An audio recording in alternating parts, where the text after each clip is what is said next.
Right, so today's guest is a podcast returner. It's none other than Plant-Based Health Professionals Communication Lead, Rohini Bajekal. She's a nutritionist, board-certified lifestyle medicine professional and author. You may well already know Rohini as the lead from the fantastic PBHP webinar series. Now, Rohini joined us in The Nutshell in Season 1 to talk about her personal and professional experience of using diet and lifestyle to improve life with polycystic ovarian syndrome. Today, to coincide with the recent Rare Diseases Day, Rohini is here to talk to us about how a diagnosis of PCOS was not the full story, and she came to be diagnosed with what we understand is a much less common form of diabetes, Mody, and we'll be talking more on what that means shortly. But first, welcome again, Rohini. It's a real pleasure to have you back on. Thank you so much for having me back on, Claire and Daisy, and it's great to be here. And I think this is the first time I'm ever speaking about Mody on a podcast or any kind of platform, which is exciting but daunting as well. It's something not many people even know that I have. I think I shared it on my Instagram a year or so after I got the diagnosis, but it's not something I've had a chance to speak about, so very excited. Thank you, Rohini. Thanks for coming. It's a pleasure to have you back on. So let's set the scene for listeners that may not know you as well. You're obviously a slim woman. You've got a healthy lifestyle. And yet, is it fair to say that you've been concerned for some time that you could have a form of diabetes? Can you tell us a bit more about that and your journey? Yeah, thank you for mentioning it. So I think this has been a long road. It's kind of spanned the last over 10 years, really, in terms of what the journey's been to getting the diagnosis. It all started when I was actually doing my master's degree. I just turned 27, and I was doing my master's in nutrition and food sciences, taking a really eager interest in kind of what I was eating, my lifestyle. I was thinking about potentially doing lifestyle medicine as well, but my degree was quite intense. It was really a lot of time in the lab, a lot of time studying. So I spent my time outside of that, cooking healthy meals and going to the gym. It was not the most social year. I was leading probably the healthiest lifestyle I ever had been leading up until that point. I was barely drinking alcohol, maybe once a month. So all of these things were kind of in place. And at the time, I was doing an assignment in class along with the other nutrition students. And we were doing a simple finger prick test. And it was first thing in the morning before any else had eaten. And it was a fasting blood glucose sample. And everyone's numbers came up on the screen, all in the 4s and 5s. And mine came up a couple of points higher than that. It was markedly different to the other people around me, I think, who were all quite fit and healthy as well. So it was a couple of points higher. And that seemed strange to me because when my tutor came over, she mentioned this is actually in the pre-diabetic range, which really surprised me. And I already knew about this because my father had been diagnosed with type 2 diabetes not very long ago. And my father was in a very different situation to me. He was about 40 kilograms overweight at the time.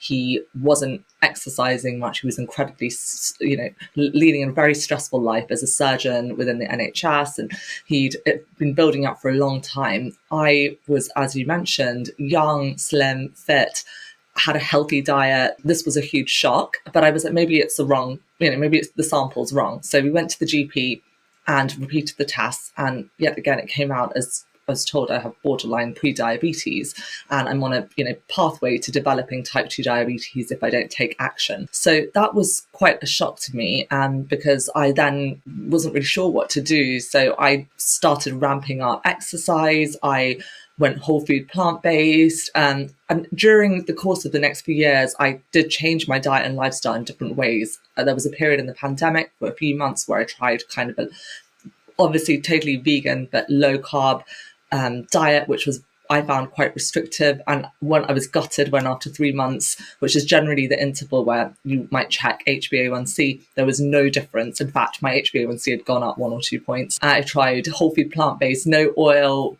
quite low fat. That didn't seem to make a difference. So I was really confused as to what I was doing wrong. And I knew that, maybe I should just try and lead an overall healthy lifestyle. It was in 2018 before the pandemic, where I had these strange kind of diabetic symptoms start. And I knew what they were because I'd had other family members who'd experienced them. But it was things like waking up in the night hungry to eat a banana, waking up starving in the morning. I had to eat instantly, feeling really exhausted and run down. I was losing a bit of weight. And it had been an especially stressful year. I had got engaged, married, moved countries from Singapore, moved house about 5 times, started a new career. So it was a really intense period. And I think it did trigger some sort of autoimmune reaction. And any kind of stressful event, like a viral issue or even an accident, like breaking your leg or something, that can send your blood sugars kind of soaring, or it releases that extra cortisol and adrenaline, so it's quite common. And at that time, my mum was quite worried that I was potentially developing type 1 diabetes. And we'd actually done a lot of research. We looked into what could this be. So we looked into type 1.5 diabetes, which is called LADA, and I seemed to potentially fit the bill of that, being young, and that was floated to my consultant. I was not able to get really anywhere on the NHS. My GP said, look, you're fine, you're healthy, you're pre-diabetic, but you're Asian, what do you expect, kind of thing, in a more sympathetic way, but essentially that, your dad's got it, what do you expect? I really didn't have any weight to lose. In fact, if I lost weight, I'd probably lose muscle mass and put my health at risk. And I wasn't keen to do that, to sort of starve myself or anything like that. But I was just confused as to what more could I do. I had already, changed my lifestyle so much. I quit alcohol soon after that. Not that I was much of a drinker anyway, but I tried everything, and nothing was really working. At that point, I thought I'll go private, and we had a recommendation to see a private consultant. I'm aware that it's a privileged position because it's expensive to go private, but I was quite lost at this time. So booked in with someone who had a specialty in diabetes of the young. That was what her specialty said. The tests were done, advanced tests that not often are offered immediately on the NHS, things like C-peptide, the oral glucose tolerance tests, which are done sometimes for pregnant women to check if they've got gestational diabetes. So all of those tests came back, and it was confusing because everything was just slightly raised, but not to a level where I would be diagnosed with diabetes itself. And I didn't have antibodies. Everything else seemed fine. My cholesterol, my triglycerides were perfect. And we often know that you might see a dysregulated lipid profile in people who've got diabetes as well. These things kind of cluster together. And it was really confusing. It was sort of suggested to me maybe it's because of my PCOS, but that didn't make that much sense either, because my other tests were quite normal. I was managing my PCOS quite well.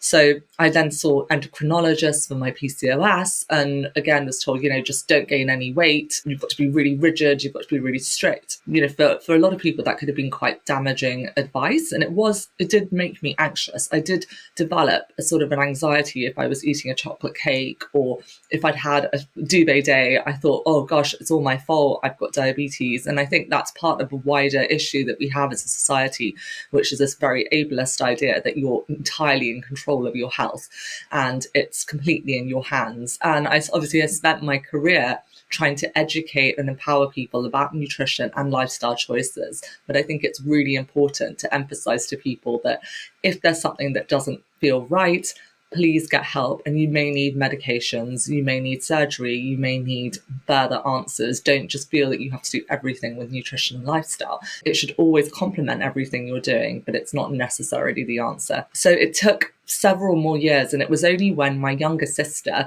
as any elder sister knows, you can be fiercely protective of your younger siblings. My younger sister got diagnosed with very borderline diabetes. I mean, her HbA1c was 47. In the UK, I believe that you have to have an HbA1c of 48 to get the official diabetes diagnosis. And at the time, she was working as a journalist. She'd been very busy. She hadn't necessarily been prioritizing all of the health aspects as much. And she'd been vegan since she was about 10 years old. So she had already been eating a healthy diet, but maybe she could have made a few more changes. So I gave her a nutrition and lifestyle plan, and she followed it very diligently. She took up running. She did Couch to 5K app. She started strength training. She changed her diet from vegan to more whole food plant-based, and made sure that she cut out some of the treats. But it was getting quite, intense. And I said, okay. She then lost about between 10 and 15% of her body weight. And this was over the course of maybe about 6 months.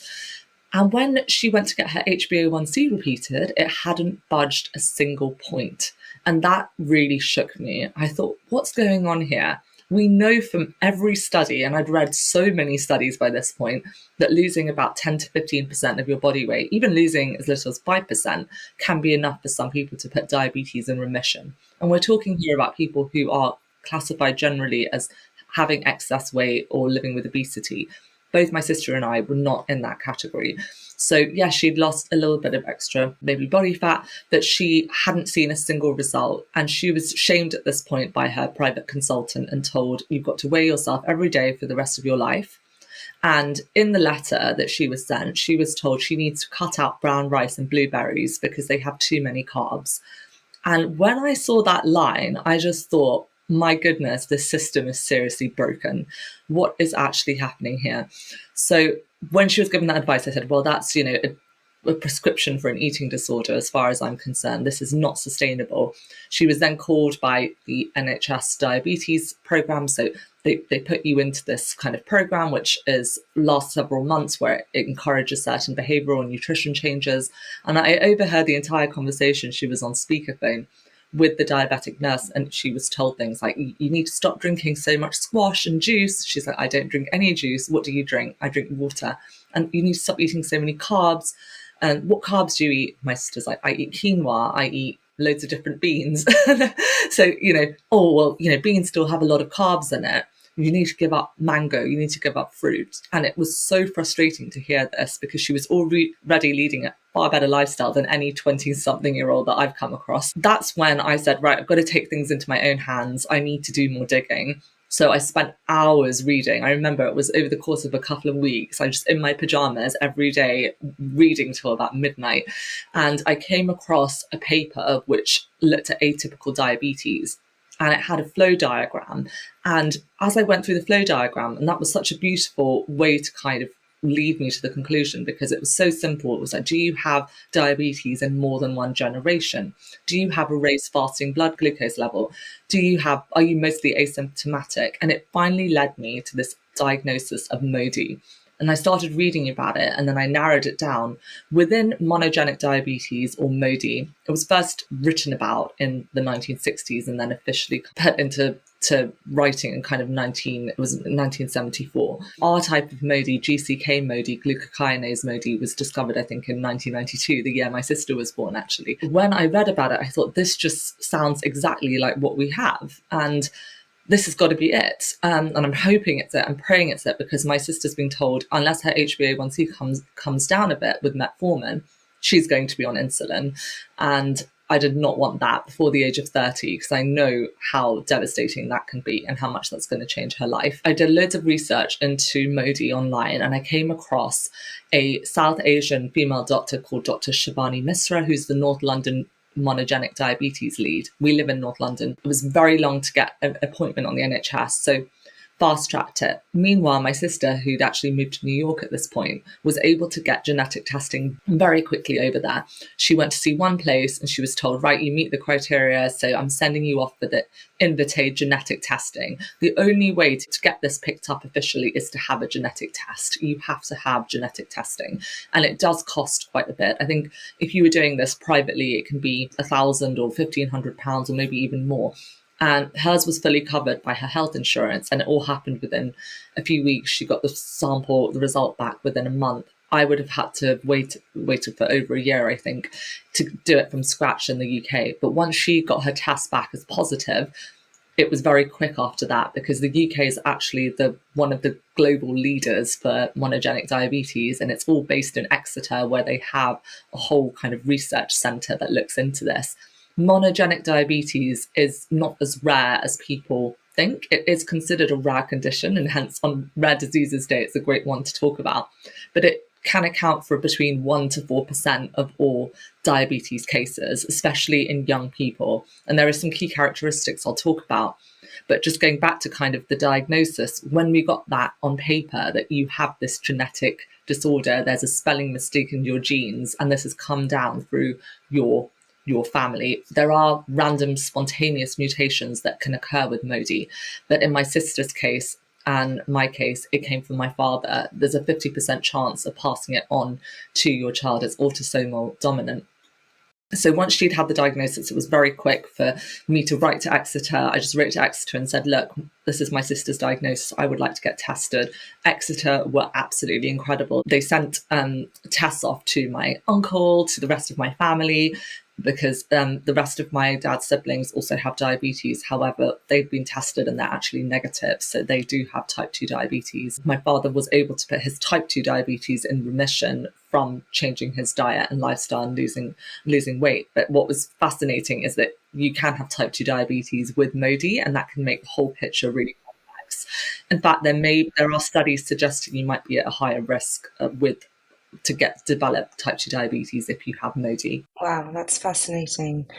Rohini, what a journey, and thank you for sharing that with us today. I mean, I can sense the emotion from you and how long that took and all the research that you had to do to get your own diagnosis, really. And I'm sorry it took so long for you to get there. Could you tell us a bit more about what Mody is for people who don't know? I mean, we've hinted it's a type of diabetes, it has a genetic predisposition. Does that mean it's common in certain groups of people? Do we need to be thinking about it in certain ethnicities, for example?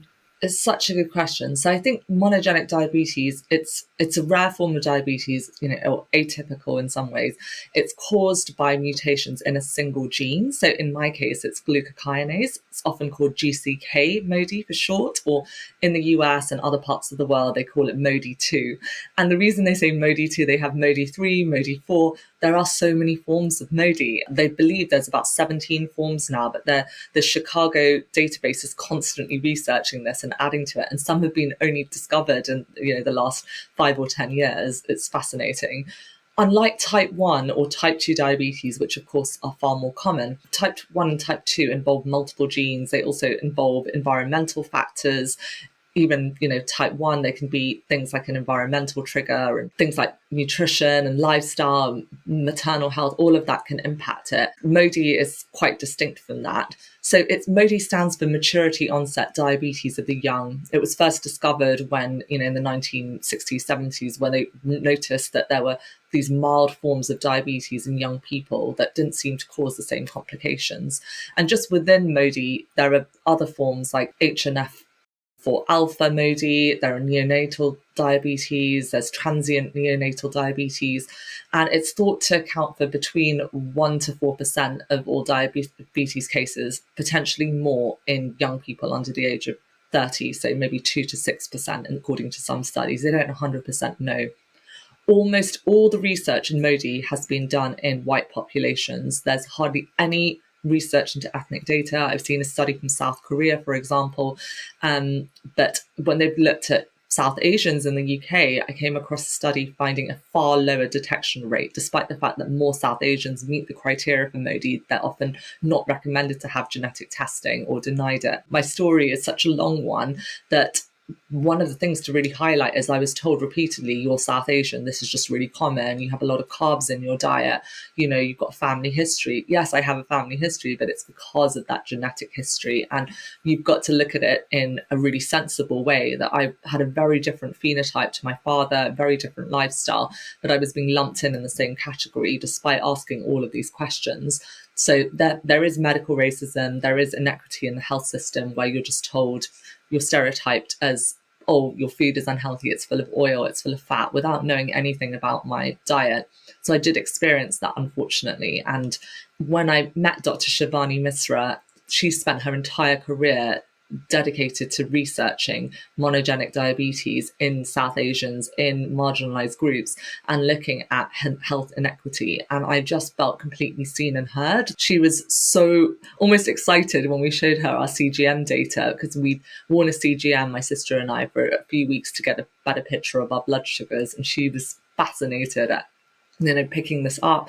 You could just see the passion for the research as well as the clinical empathy that she had.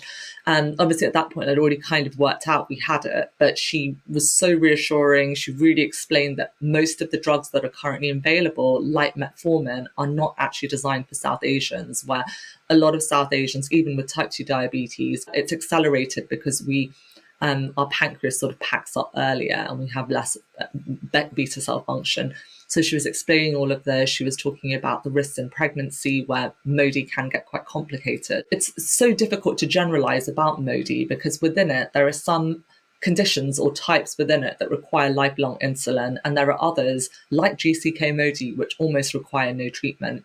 Some people will be on specific diabetes medications. There's other ones now. 50% of the time in pregnancy, you'll require treatment, slightly higher actually. And the reason for that is that glucokinase sort of regulates your glucose, and it's like acts as a glucose sensor. And if I was explaining it to a child, I would say it's like my thermostat is just set a bit higher. So a normal thermostat is at 21 degrees. It's like mine is at 25. It's just that bit higher. So my glucose, it's that mild, stable hyperglycemia. And everyone's got a slightly different set point, which is why my sister's was higher than mine and my father's. But whatever you do, it doesn't matter if you've done a fast for a week, you cannot get your glucose to be below a certain level. So in GCK-Mody, your glucose will not go below 5.6% in terms of fasting glucose. And you just cannot get it below that, whatever you do. And there are people who might have fasting glucose range in sort of the 7s or even up to 8, and then other people who are in 5.6 to 6%. It really depends. Everyone has a different natural set point, and that's why it might fluctuate by 1 or 2 points with lifestyle, but really it's quite insignificant. You should look out for it in young people who are generally under the age of 25, although I was older when I got diagnosed. My father was diagnosed in his 60s, so you're never too old to be diagnosed or detected with it. If you've got kind of an atypical response to standard diabetes treatment, so they're just not working, then that's a sign. And most people with Mody are not overweight or living with obesity, although we naturally mirror the general population. Of course, most of us are carrying excess weight, so it makes it harder to tease out. But weight stigma for sure plays a role in this. I think it would be near impossible to have got this picked up if I was living with excess weight, as many people are. So that's a kind of another factor that's important to bear in mind. But generally, most people don't have symptoms, although that's kind of under debate as well. There's more research being done into whether GCK-Mody causes symptoms in people. So it's all quite unknown, to be honest. And that's thing that's really important for physicians to be aware of. I'm part of a group on Facebook with over 3,000 people who have monogenic diabetes, and I've learnt more from that group than I have from any other resource. There are obviously people on there who post every day and are very hyper about it, but there are people who engage in a lot of intelligent discussion about the studies and about the research and are trying to advocate for this condition. So there's people on there who, one person has a child who's a pro swimmer, and he actually needs to be on insulin because of the way that glucokinase works. And that's been done with his physician. It's been discussed with his whole medical team because he's a child athlete. So there's so many nuances with this, and it can have really damning consequences if you're not given the right diagnosis. My doctor told me that she was able to get someone off insulin after 50 years of being on insulin, since they were born essentially, and they were put on insulin, and their family business was in trucking, so they'd always driven lorries, and you're not able to drive those, I believe, if you're on insulin or you've got diabetes. For generations, they've been driving these sort of heavy goods vehicles, but she was not allowed to because she'd been on insulin. And when she got her diagnosis, she was able to come off the insulin with no side effects and was able to drive the family trucks for the first time. So I thought that was a really heartwarming story. But there are cases which are even more extreme. There are several people on the group I'm in who it was not picked up until a second or third pregnancy, and they were left with a stillbirth or with serious pregnancy complications, because if your baby does not have glucokinase, they will not regulate at the same level as you in terms of their glucose, which means they develop all the same complications as a fetus or a baby whose mother has severe gestational diabetes. So you can end up with really serious pregnancy complications, including high birth weights, macrosomia, shoulder dystocia, all of these issues, which is heartbreaking. Absolutely. It's so important to get the diagnosis right. And I feel as a GP, it's really interesting hearing your story, because Mody has been on my radar. I know a few people with it, but I think it's important to get the message out to colleagues who perhaps are not so aware of this condition. So you did mention a couple of things that as people or as GPs, we can look out for when we see a person. And I think one of the key things that stood out to me, you said, was often people with Mody may not carry excess weight, but if they do and they're sort of labelled as type 2, surely then if they really were type 2, if they lose the weight, they would reverse their HbA1c. Is that right? Is that a way of sort of thinking, actually, if you're not responding to the usual treatments, be it medical or lifestyle changes, we need to think about something else here? Absolutely. So if you're not responding to the typical treatments, a lot of people can be asymptomatic for other reasons. But I think the biggest thing is to ask that about that family history.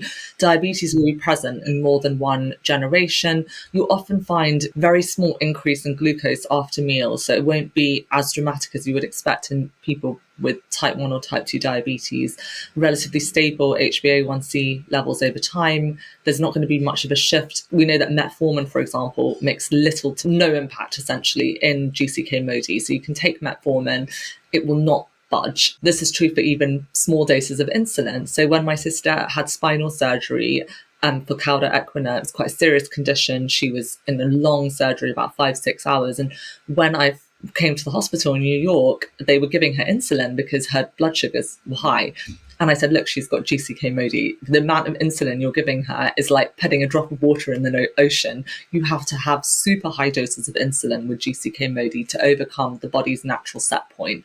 So that's what's fascinating, is that you need these mega doses that are much higher than you'd expect for someone who's young, lean, and has a blood sugar of that level. But otherwise, it's going to make zero impact.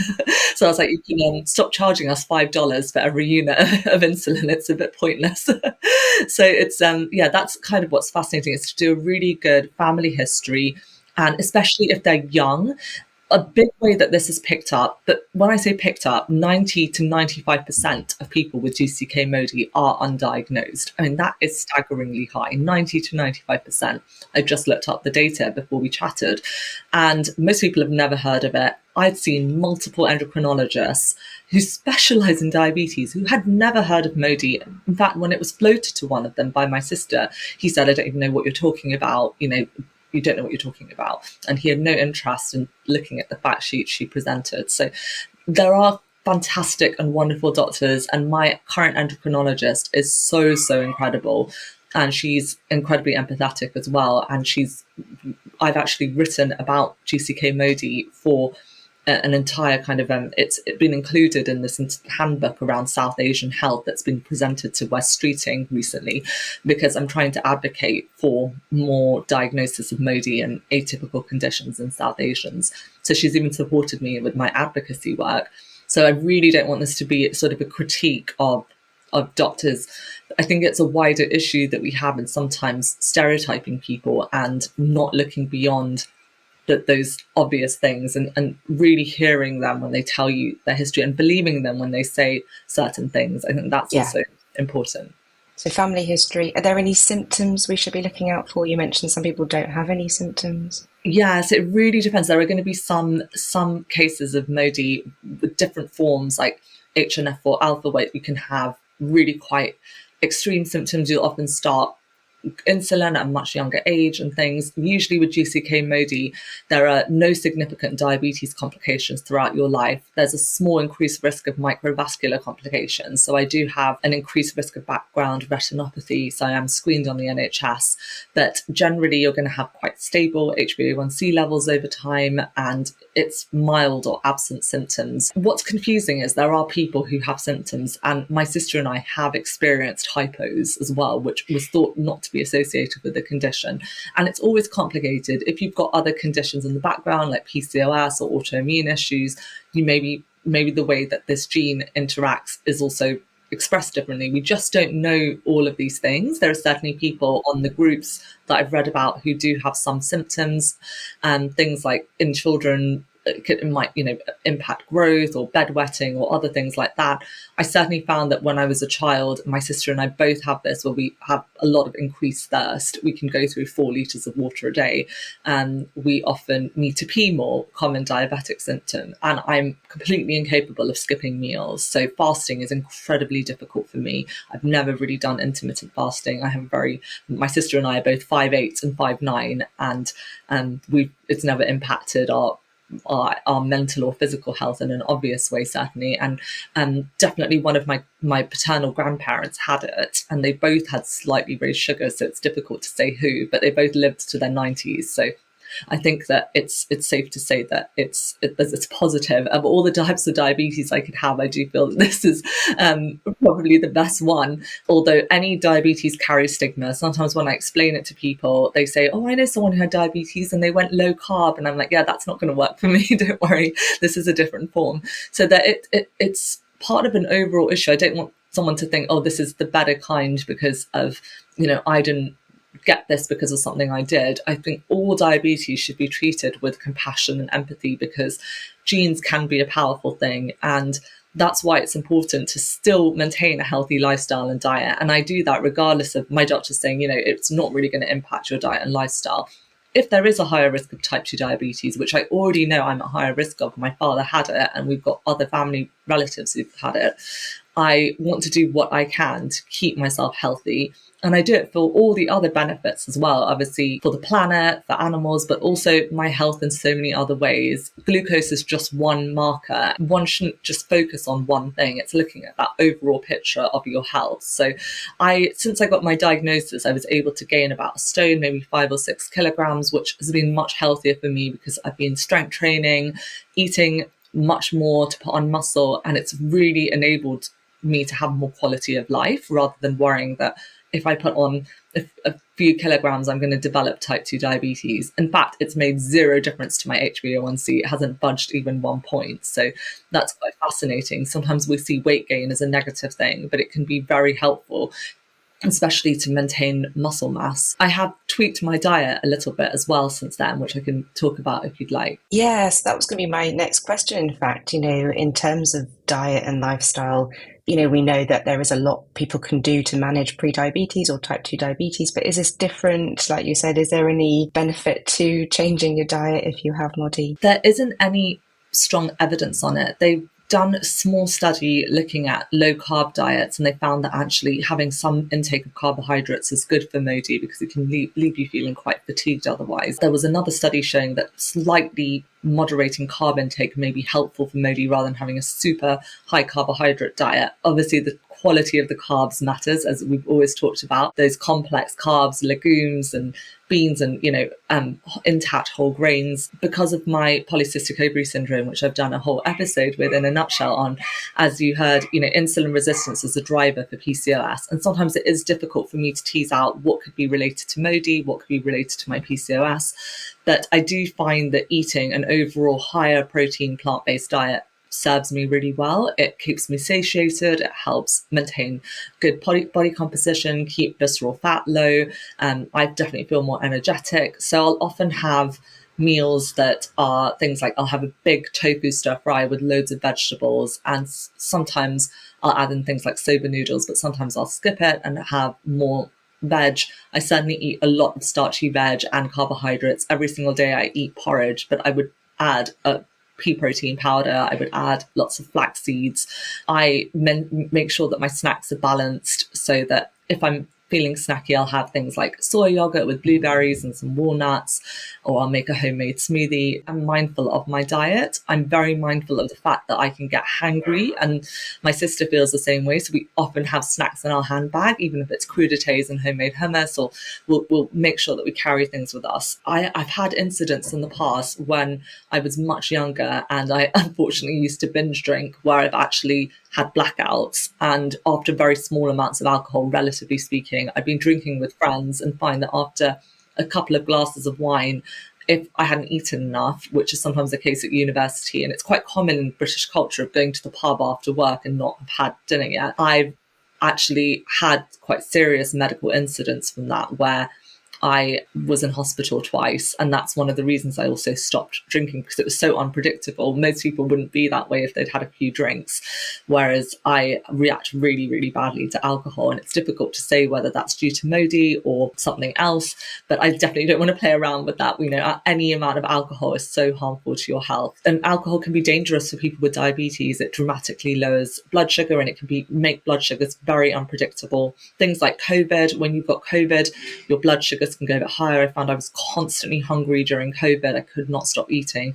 And maybe that's the way a lot of people feel when they're sick as well. So it's important not to kind of ruminate and obsess over these things, but I am always looking out for new studies on it and trying to educate myself And my doctor's even clear. She's like, you definitely know more about this than me, so I always want to learn from you. And that's a sign of an amazing doctor, one who's willing to be on your team, work with you, alongside you to get to the right answers. I think that's a wonderful thing. But when it comes to Mody, the best resources are from Exeter. And we are so lucky in the UK because we have this incredible research that's happening in Exeter. We have incredible monogenic diabetes nurses. In fact, the NHS has pledged to get a monogenic diabetes nurse in every main trust, I believe. And they're training up lots of nurses, because a lot of the time this is picked up in pregnancy and gestational diabetes. It's estimated that at least 2 out of 100 women with gestational diabetes or diagnosed with that actually have Mody. You can spot it when you see someone that maybe they're young, they're lean, you would not expect them to have gestational diabetes. It's complicated. If you've got PCOS, you're at higher risk of gestational diabetes, of course. But I think looking for those signs and noticing that they're not responding to treatment because they won't. As I mentioned, they need mega doses of insulin in order for their blood sugars to come down. So there are women with gestational diabetes who are punishing themselves on really strict low carb regimes and then ending up in this really tough situation. But it's in Mody, as I mentioned, if the baby doesn't have the gene, there's a 50% chance they won't. Then you can end up with all those complications that you'd see in typical gestational diabetes or in someone who's got type 2 diabetes in pregnancy. And if they have the gene, then the beauty is you actually need no treatment generally in pregnancy because your sensors are matching. You both have the gene, you both have these slightly faulty glucose sensors. So most of the time you won't require any treatment. You can have a completely normal pregnancy and delivery and everything. Obviously, if you've got other conditions, that has to be factored in, but that's just one of the quirks. It's not considered a life-threatening condition or anything like that, so there's no screening for it that you can really do. You can get your test from Exeter, but there's a Mody calculator on Exeter's website. If you just type in Mody, M-O-D-Y, probability calculator, you can estimate your likelihood of having it. So if you've been told you've got pre-diabetes or diabetes and you're shocked, go and do the calculator, go and see what your likelihood is. I think I came up as like an over 80% risk of having Mody. So it's a good thing to check because sometimes people are blindsided by pre-diabetes or diabetes diagnosis. There's millions of people living with these conditions. And of course, diabetes can occur in lean people. So just to bear that in mind as well, that if you've got a high amount of visceral fat, then you can still develop diabetes. And certainly in Asians, that's much more common. Fascinating. I feel like I had so many questions. I've not given Claire a chance to ask any questions. So many things that I was going to ask, you just naturally covered them, Rohini, but I'm just going to chip in there. You make all these efforts with your diet, you make these lifestyle changes, and obviously being a lifestyle medicine practitioner, you know how beneficial that is for your overall health. But the diagnosis of Mody itself, does that put you at the same cardiovascular risk as a diagnosis of type 2 or type 1 diabetes would? So such a great question. And the good news is it doesn't. It's associated with mild lifelong symptoms potentially, but slightly higher risk compared to the general population of background retinopathy, but it's only very slightly higher. And with regards to everything else, very few cardiovascular complications. Again, it's something they don't have large-scale trials or data about, but they are looking at the UK Biobank now to get more information about Mody, which is great. And I'm definitely want to be involved with any research trials that come up, so I'm always looking out for them. I think that's going to help a lot. But what they know so far is really promising when it comes to Mody. It doesn't seem to have an impact on life expectancy, doesn't seem to have much of an impact on those typical diabetes complications that I was terrified about when I first got my pre-diabetes diagnosis, kidney failure, eye issues, all the different issues that come with it. Those are not the same with Mody, and that's what's fascinating. And I think sometimes the glucose trend has actually worked in my favor because I wore a CGM and that enabled me to really see that something wasn't quite right. I'm quite against people using CGMs unless they need them for medical reasons, and I certainly found that I became very obsessive when I was wearing CGM, even for a short period, checking my glucose every 5 minutes. And my app was actually synced to my father, so he could also look at my sugars because he was sort of helping me work out what was happening. And he once messaged me saying, you need to stop scanning it every 2 minutes because I'm getting an alert, because it can get quite obsessive. And a lot of people who have diabetes do develop symptoms of obsessive compulsive disorder and something which is called diabulimia, where they withhold insulin to restrict their body weight. It's quite common in young women who have diabetes, but it can occur in lots of different forms of diabetes. It's estimated that 80% of people with diabetes have a form of depression. Levels of anxiety can be quite high. So it's really important to use these devices judiciously. And I now will use the CGM no more than once a year. It's not actually really relevant for my condition.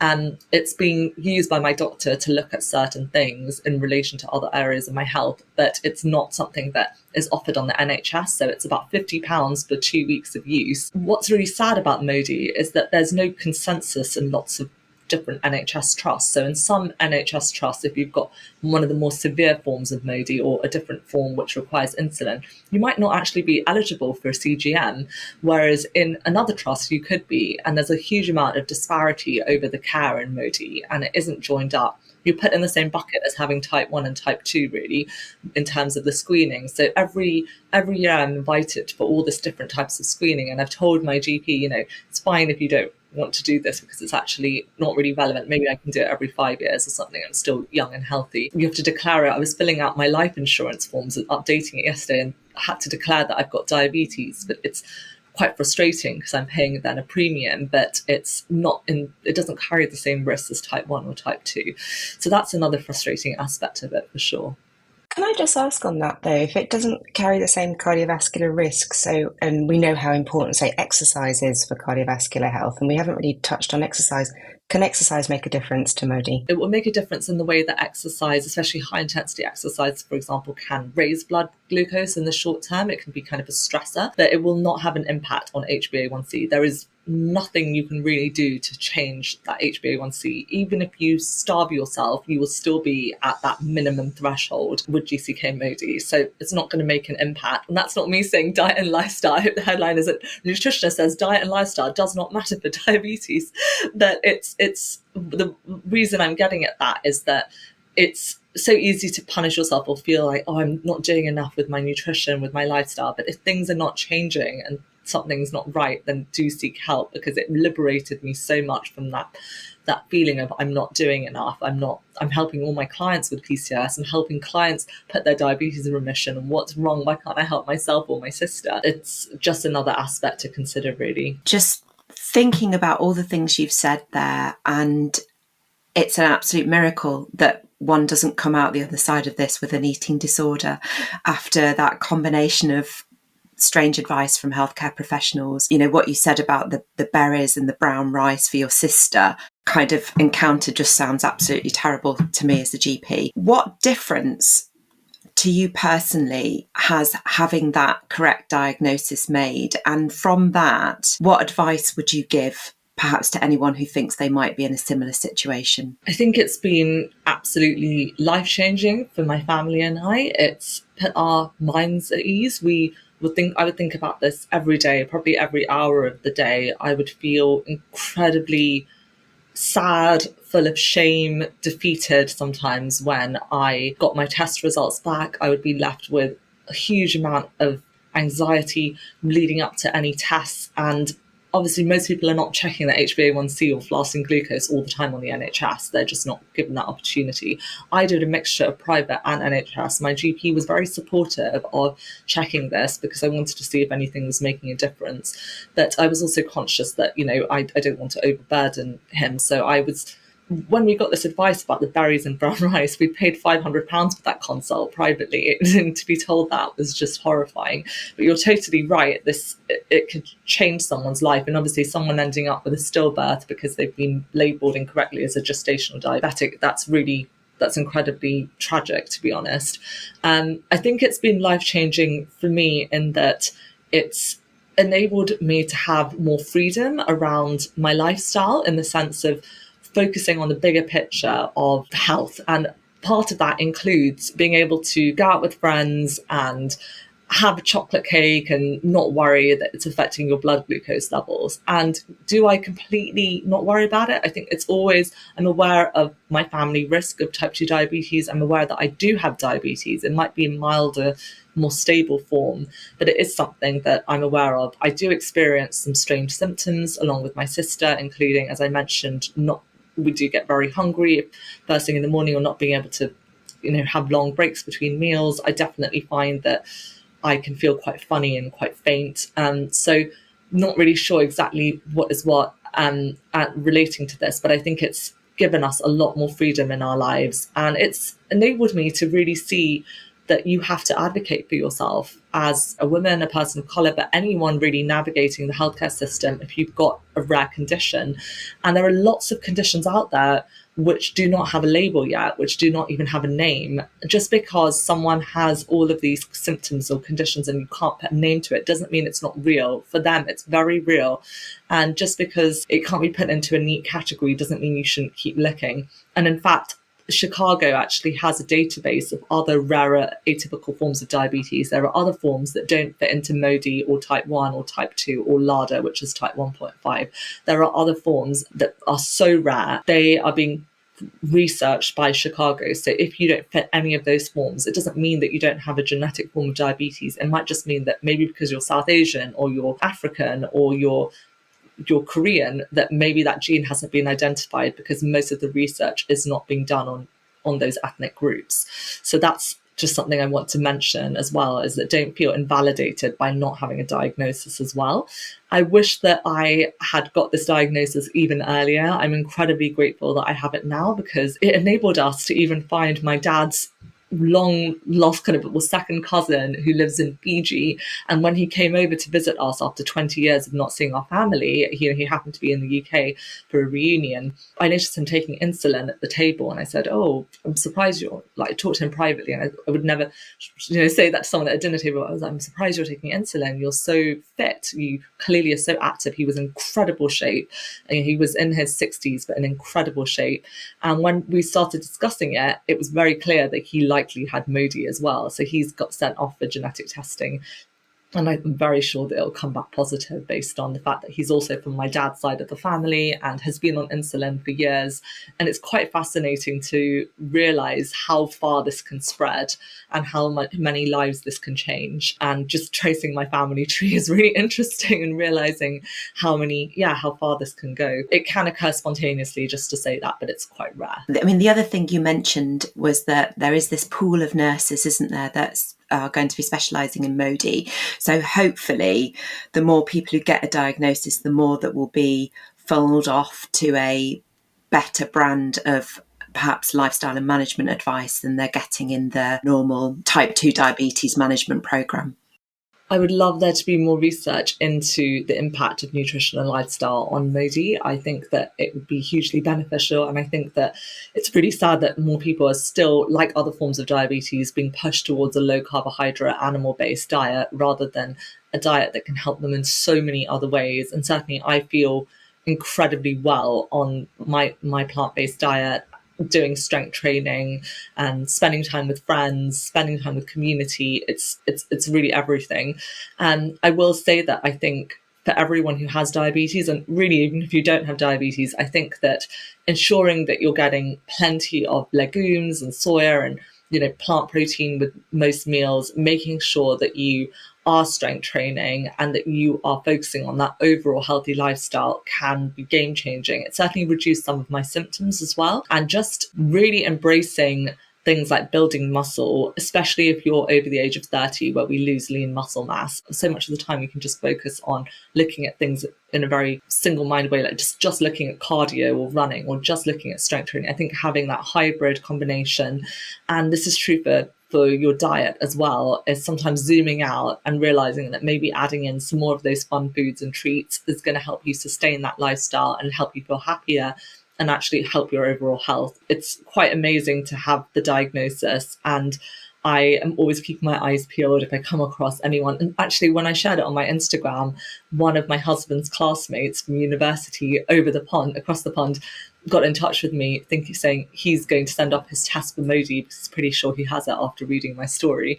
So you don't know where you could reach people. You don't know, by talking about it, by sharing it, you can really change people's lives. And I certainly have found lots of good information on TikTok, on social media. I'm always careful where I read things and looking at the overall evidence for it. But whilst we don't know enough about this condition, then peer-to-peer sharing can be invaluable. Having heard all that and listening to you talking about strength training, I really want to ask if you've got a dinner recommendation for us this evening. So I definitely really enjoy cooking. It's something that's like a big part of my life to unwind. I've definitely been doing it a bit less since I'm living with family and my dad is such a good cook. Typically, I'm famous in my family for making a really good curry. So I'm planning to make butternut squash and carrot and pumpkin curry, so kind of a mixture of all those carotenoid rich vegetables. But I also always add in some frozen kale or spinach, and I usually pair that with quinoa and add in some tofu chunks into the curry as well, just to bump up the protein quantity of it. And then I add loads of fresh green herbs. Sometimes I might have it with a side salad. I do find that eating lots of greens, eating lots of tofu are the two kind of foods that feature the most in my diet, and something that I really enjoy having. So in the winter, I love having these warm, starchy, seasonal vegetables. Those are something I really enjoy. I certainly do not limit carbs in any way. I just do focus on getting a lot of tofu, tempeh, beans, lentils, soya milk, soy yogurt in my diet at pretty much every meal. Absolutely. I think it really is weather at the moment. We're in the middle of a cold snap, aren't we? And those carbohydrates, those starchy vegetables are really important. Will you be having any of those tonight, Daisy? Well, am I having starchy veg? No, I made a big batch of lentil ragu, like a lentil bolognese yesterday. But what I'm going to do with it tonight, actually, just to make it a bit different from having the same thing again, because we had it like with wholemeal pasta yesterday, I'm going to make it into a lasagna. I think I've got time for that. I know it's a bit of a lengthy process, but I make a cashew cheese sauce. Amazing. So so half of the meal's already ready, so it shouldn't take me that long. So yeah, I'm going to have a nice a lasagna with a side salad. Now that you've said side salad, it's made me think. How about you, Claire? I'm in a bit of a panic because I've ordered my first veg box, but I'm not actually sure whether it's going to turn up today or not. And I have got people coming for dinner, and the only thing I've got in is a cauliflower. So that I can turn that into something. I did some cauliflower fritters the other night in gram flour and cumin and paprika, and they were really good. So I know that I could do those as a starter. But I'm literally going to sort of, play fast and loose, see if the veg box is turning up by sort of this afternoon, and then look what's in it and make something out of that. You're such a good cook that you can just do that when people are coming. Well, no. You see, you sort of, if it's, I'm not even sure quite what's in it, but if it's kale, I'll just pick up the internet or a cookbook and I'll look up kale, and it's a bit of a roulette thing. Have I got everything to make that? And, I was saying sometimes these recipes, they catch you out because you look at them, and I've got this really interesting book, actually. It's called Plants Taste Better. It will tell you a recipe and you're thinking, oh yeah, I've got everything for that. And then it will say something like, and the stock as per, or the special sauce as per page 61, and then you go, oh no, the special sauce, and then it says make this 5 days in advance and things like that. And I don't know, that's a bit of a bugbear of mine. I like to have it all listed out, what I need, no reference back into other parts of the book. I agree. I don't like books that do that, but I'm impressed that you're cooking for people tonight with an unknown veg box. You've got to update us on the next episode. I will do. So creative to set yourself those challenges. Another thing that I do that I think could be quite helpful for people who are managing chronic conditions is to deal with the mental load of sometimes deciding what to make. I actually have a whole Excel spreadsheet of all the just different recipes I've ever cooked or enjoyed, and including some that I want to test. I generally make up recipes a bit like you, Claire, and then I have themes or ideas, like as you would say, a lasagna or a ragu or a chickpea curry or a dal. So I put them all in there, and it's like categorized by quick, medium, difficult.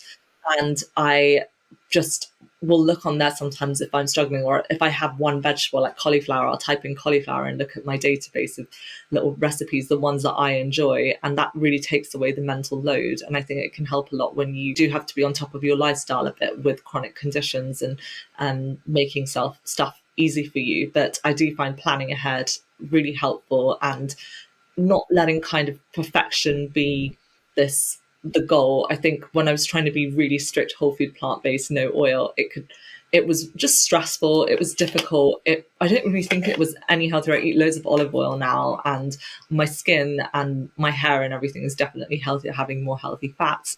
And I found that when I was eating a more low carb vegan approach, and it was just so many avocados and chia seed pudding, you're missing out on on that diversity and of fiber and other nutrients. So I think having a mix is really helpful. But yeah, I do find that takes away the mental load, because sometimes it can be hard to think about, what do I make today? It's not just that, it's just, I think eating out becomes virtually impossible if you're trying to be fully oil free, for example, because that's where so much of the oil is put into the diet, isn't it, when you go to a restaurant? Totally. And I think it can just end up being quite restrictive and demonizing foods in that way. I don't think it really helps people. I think it raises your stress levels, makes you quite anxious around foods, which is not the message I want to have for my clients. I don't think it's a message we should be putting out there as health professionals. And that's what you do it in a nutshell. It's sharing that evidence-based science and the reasons and tips to include more plants on your plate. That's what we want everyone to get the benefits of, rather than demonizing things. And it's fine to share the science on it, but I think sometimes when you've got a chronic condition, you're told for so many different conflicting things. And my sister, who's not a health professional in any way, was definitely quite concerned when she was told to cut out her blueberries, which actually I think are the most low carb fruit that exists, blueberries. Not that that's relevant, but it's quite shocking, really, because they're so rich in anthocyanins, they're so rich in fiber and other nutrients. Being told that is quite devastating. We want food to be enjoyable and fun, and yeah, no, definitely, that's what this podcast is all about. Well, look, Rohini, thank you so much. It's been really fascinating hearing about Mody and your journey. And yeah, I mean, I think it's really important to keep having these conversations and raise awareness and understanding of perhaps rarer conditions, but maybe not so rare. Maybe there are more people walking around with it that we don't necessarily know. So thank you for your time. Well, thank you so much for having me. And, I think there's so much to uncover on this topic. I would really recommend looking up Exeter's work around Mody. There's really good studies and articles gradually coming out about it, and educate yourself about the condition. It's really quite complex, but it's actually so easy once you do get that genetic test. I think I sent off a small saliva and blood sample, so it can be super quick to get that done. And once you have it, it is life-changing. Much as we've loved getting two personal journeys out of you for our podcast, I do hope that there are not more diagnoses coming.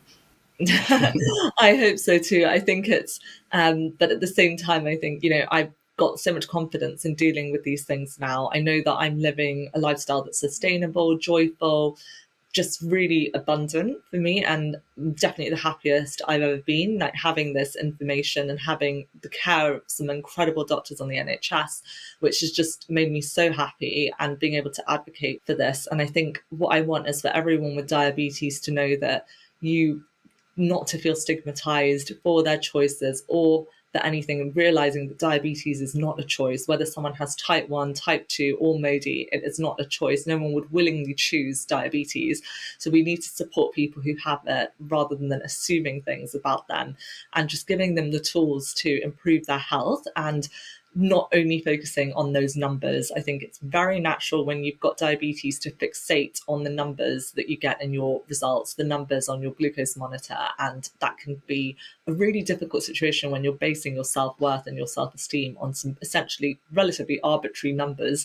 So it's important to, zoom out and remember that there is so much joy to be had, and just getting that support is key. We need to give that to people as well around us, not just as health professionals, but anyone you meet who might be living with a chronic condition. Brilliant. That's a great message. And if people want to connect with you, just to finish off, if you can give us, where can they find you? I'm on Instagram at Rohini Bajekal. My website's rohinibajekal.com. I also have a Substack with loads of tips around diabetes and health and PCOS and recipes and other things. But also, please do check out Plant-Based Health Professionals UK. Consider joining us as a member, because it's an incredible community. It's helped keep me super healthy and strong for the last 5 years. And also, we have a fantastic diabetes fact sheet, which, whilst it's not Mody specific, I do mention Mody within the fact sheet. And when I wrote the fact sheet, I wanted the meals and the recipes to be something that can be followed by everyone, whether they have diabetes or not. And certainly if they've got that family history of it, or we all know that we're at increased risk of it now, really, in the world that we live in. So I hope it's going to be helpful, and do check that out. And you've done some amazing, you did a short nugget recently that I listened to over Christmas on diabetes and low carb diets. So there's a lot of resources on In a Nutshell as well. Thank you, Rohini. Thank you.